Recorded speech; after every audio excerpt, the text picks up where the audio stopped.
আসলে প্রথমত স্যার আমার এই ব্যথাটা প্রায় ৭-৮ বছর যাবতই হুম, হুম। আমি ভুগতেছিলাম। এইভাবে বিভিন্ন ডাক্তার দেখাইছি, নিউরোলজিস্ট, অর্থোপেডিক্স। ওনারা শুধু নিউরোপ্যাথিক বা ব্যথা জাতীয় ওষুধ তারা তাহলে ওষুধ, দিতেন। ওষুধ, ওষুধ, হ্যাঁ? ওষুধের উপর আমি স্যার কি পরিমাণ যে মেডিসিন খাইছি এটা ভাষায় প্রকাশ করার মতো না। আচ্ছা। অনেক। আর হাঁটতেই পারতেছিলাম না। হুম, হুম, হুম। পুরা হাঁটতে একদম আমি যখন ডিপিআরসিতে ঢুকছি আমার বোন আমাকে ধরে নিয়ে উপরে আসছে, উঠাইছে। হ্যাঁ। ভর্তি অ্যাডমিশন আপনি বলছিলেন প্লাস মাইনাস 15 ডেইজ। কিন্তু আলহামদুলিল্লাহ আমি এই ২ থেকে ৩ দিন যাওয়ার পরে থেকে আমি তার ফলাফলটা পাওয়া শুরু করছি। আসলে যে ডিপিআরসি একটা বিশ্বস্ত প্রতিষ্ঠান এটা আমি আসলে এখানে না আসলে বুঝতে পারতাম না। বিসমিল্লাহির রহমানির রহিম। দর্শক, ডিপিআরসিতে প্রতিনিয়ত বিভিন্ন ব্যথা, বেদনা, প্যারালাইসিস রুগীরা আসে। আর আলহামদুলিল্লাহ আধুনিক চিকিৎসা পেয়ে রুগীরা দৌড়াদৌড়ি শুরু করে দেয়। আমাদের সেই রকম একজন রুগী, আমাদের এই যে রানা সাহেব, উনি একজন শিক্ষক, জামালপুর জেলার রুগী। ওনার কিছুটা সমস্যা হয়েছিল, একটু ব্যথা বেদনা, ঘাড় একটু নাড়াইতে চাড়াইতে কষ্ট হইতো চলাফেরায়। কয়দিন আপনি আছেন আজকে? আজকে ৮ দিন। ৮ দিনে এখন আলহামদুলিল্লাহ উনি পুরা ফিট ইনশাআল্লাহ, এবং উনি ইচ্ছা করলে যুদ্ধেও যাইতে পারবো, এমন ফিট হয়ে গেছে। জি, ইনশাআল্লাহ। ঠিক আছে? এবং আলহামদুলিল্লাহ চেহারা শুরু তো ভালো, মাশাআল্লাহ, অসুবিধা নাই, শিক্ষক মানুষ, চলবে ইনশাআল্লাহ। আপনি বলেন তো আপনার কি কষ্ট হইতো?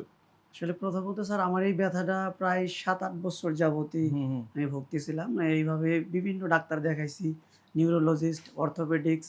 ওনারা শুধু নিউরোপ্যাথিক বা ব্যথা জাতীয় ওষুধ তারা তাহলে ওষুধ, দিতেন। ওষুধ, ওষুধ, হ্যাঁ? ওষুধের উপর আমি স্যার কি পরিমাণ যে মেডিসিন খাইছি এটা ভাষায় প্রকাশ করার মতো না। আচ্ছা। অনেক।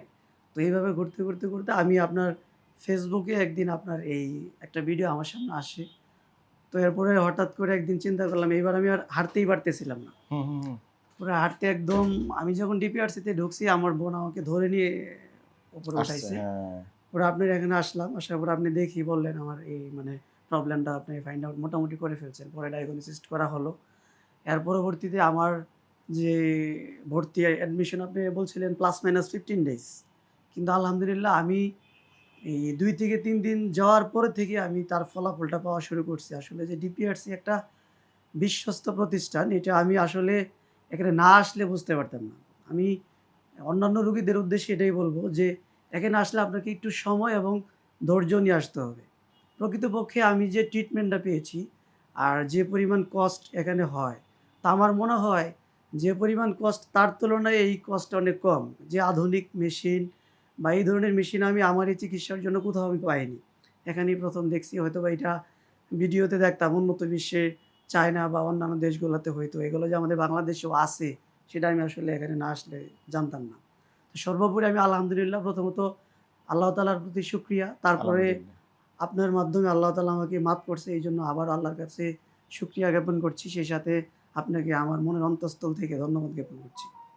জি, ফি আমানিল্লাহ। দর্শক, আসলে এই জাতীয় যারা আপনারা বাত ব্যথা বা শারীরিক ব্যথা বেদনা ভুগছেন, তাদের আমি বলি, এই যে গ্রীষ্মকাল চলতেছে আমাদের এখন, অগাস্ট মাস, সেই আরো ৩-৪ মাস আগের থেকে সবারই বলতেছি আপনারা সাঁতার কাটেন, সাঁতার কাটেন, সাঁতার কাটেন।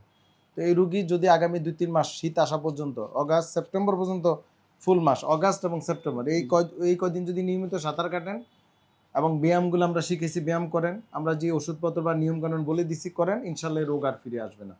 সাইকেল চালাইতে হবে, সাঁতার কাটতে হবে।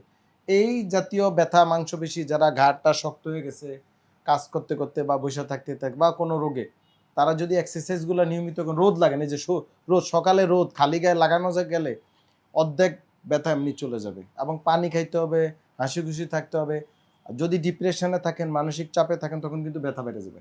তবে স্যার এক্ষেত্রে আরেকটু বলি যে আপনাদের যে ওখানকার যারা স্টাফ সবাই ভালো আন্তরিক এবং আমার যে চিকিৎসা যিনি করছেন উনি অত্যন্ত আন্তরিক হুম, হুম। এবং উনি আমাকে যেভাবে ট্রিটমেন্ট করছেন, কষ্ট হইছে। এই ট্রিটমেন্টে আসলে কষ্টের ৬-৭ বছরের একটা ব্যথা এখান থেকে রিলিজ করার জন্য অবশ্যই অনেক কষ্ট সহ্য করতে হয়। এই কষ্ট সহ্য করার পর থেকে আমার এখন মনে হচ্ছে যে আসলে একজন স্বাভাবিক মানুষের জীবন কেমন হতে পারে এটা আমি বিগত ৭ বছরে ফিল করতে পারিনি। এটা একটা রহমত, আল্লাহর একটা আল্লাহ রহমত। তাআলার রহমত আরকি স্যার। এটাই আমি আবারও আপনাদের প্রতিষ্ঠানের উত্তরোত্তর কামনা করছি। এই প্রতিষ্ঠান আরো অন্য উন্নতর দিকে চলে যাক এবং এটার ভবিষ্যৎ উজ্জ্বল কামনা করে আমি আলহামদুলিল্লাহ। আপনাদেরকে ধন্যবাদ আবারও জ্ঞাপন করি এবং সৃষ্টিকর্তার প্রতি আল্লাহ তাআলার প্রতি শুকরিয়া আদায় করি, এটাই আমি আমার চাও সর্বশেষ। জি, আপনাকে ধন্যবাদ। তো দর্শক, ব্যথা বেদনা এগুলো আমার ইউটিউব ডক্টর শফিউল্লাহ প্রধান এবং ফেসবুক পেজে ঢুকে দেখবেন, নিয়ম কানুন মেনে চলবেন ইনশাআল্লাহ। আর আমাদের জন্য দোয়া করবেন যেন আমরা আপনাদের ভালো চিকিৎসা সেবা দিতে পারি বেশি বেশি, এবং ধৈর্যের সাথে। আপনাদের ধৈর্য নিয়ে আসতে হবে। যারা প্রবাসীরা আসেন, উনি কিন্তু একটা কথা বলছে, ধৈর্য ধরতে হবে। ধৈর্য ছাড়া এখানে চিকিৎসা নিতে আসা লোক, শুধু এখানে না, পৃথিবীর সব জায়গায়। আর আলহামদুলিল্লাহ আমরা তো প্রায় 21 থেকে 23 বছর হয়েছে আমাদের ডিপিআরসির প্রতিষ্ঠান। আমরা আহ, অনেক বছর তো এখানে দেশি বিদেশি প্রবাসী বিভিন্ন লোকজন আসে আলহামদুলিল্লাহ, চিকিৎসা সফলতা আমাদের এখান থেকে আসছে। কিন্তু সব রোগী ভালো হয়ে গেছে কথা কিন্তু আমরা বলবো না, বাট আমাদের বেশিরভাগ রোগী ভালো হচ্ছে। জি আপনি এখানে থাকা অবস্থাতে বুঝতে পারছেন। জি, আমি আমার দেখাতে আমার বেডে আমরা আমরা যে ওয়ার্ডে ছিলাম, প্রথমত কেবিনে ছিলাম, এরপর ওয়ার্ডে গেছি। মানে 5 জন ছিলাম। 5 জনের ভিতরে আজকে আমরা 2 জন চলে যাচ্ছি আলহামদুলিল্লাহ। এবং গতকাল মনে হয় একজন চলে গেছে। আমার দেখা এখন শুধু 2 জন আছি। 5 জনের মধ্যে আমরা 3 জনই চলে যাচ্ছি এবং সুস্থ হয়ে। তো এটা আমার চোখে দেখা। আলহামদুলিল্লাহ। তো আমাদের সাকসেস রেট ভালো আলহামদুলিল্লাহ, শুকরিয়া আল্লাহর কাছে। কিন্তু সব রোগী ভালো হয়ে যাবে ব্যাপারটা তা না। কোনো রোগী পৃথিবীতে পার্মানেন্টলি ভালো হয় না। এটা আসলে পৃথিবী হয়েছে আমাদের পরীক্ষা ক্ষেত্র। রোগ বালা মুসিবত আসবে যাবে, ধৈর্যের সাথে প্রপার ওয়ে এবং জ্ঞান গর্ব চিকিৎসা নিতে হবে। শুধু পড়ালেখার ডিগ্রি নিলেই হবে না, এটাতে জ্ঞান অর্জন করতে হবে এবং সেটাকে সেই অনুযায়ী অ্যাপ্লাই করতে হবে। আপনি তো বুঝতেই পারছেন, জি স্যার। আপনি শিক্ষক মানুষ, সার্টিফিকেট কিন্তু অনেকভাবে নিয়ে যায়, জি জি জি কিন্তু জ্ঞান অর্জন সম্ভব? জি না স্যার। জ্ঞান ভিন্ন জিনিস নাকি? জি অবশ্যই। তো এইটা আমি আমার স্টুডেন্টদেরকে ক্লাসে যখন যাই আমি বলি, জি এখানে আসছো জ্ঞান অর্জনের জন্য, সার্টিফিকেটের জন্য না। হ্যাঁ, পাশাপাশি সার্টিফিকেট তো এমনি আসবে, জ্ঞান অর্জন করলে সার্টিফিকেট অটোমেটিক পিছে পিছে ঘুরবো নাকি? জি অবশ্যই। আমারও তো চেষ্টা করলে অনেকেই দিয়ে যাবো, সার্টিফিকেট দিয়ে যাইতেছি কে, জি ঠিক না? জি মানে অনেকে দেখেন না, বিভিন্ন অনারারি পিএইচডি দেয়নি, জি জি অবশ্যই। অনারারি প্রফেসর দেয়নি কেন? জি। জ্ঞানের কারণে। জ্ঞানের কারণে। সম্মান, জ্ঞান, মানে পিএইচডি এটা তো দুনিয়াবি কাগজ রে ভাই। দুনিয়াবি কাগজের কোনো ভ্যালু নাই, জি স্যার। ভ্যালু হইছে জ্ঞান নাকি? জি অবশ্যই। তো সবাই ভালো থাকবেন। আসসালামু আলাইকুম ওয়া রাহমাতুল্লাহি ওয়া বারাকাতুহু। ডিপিআরস লিমিটেড, আস্থা, বিশ্বাস ও নির্ভরতায় অবিচল।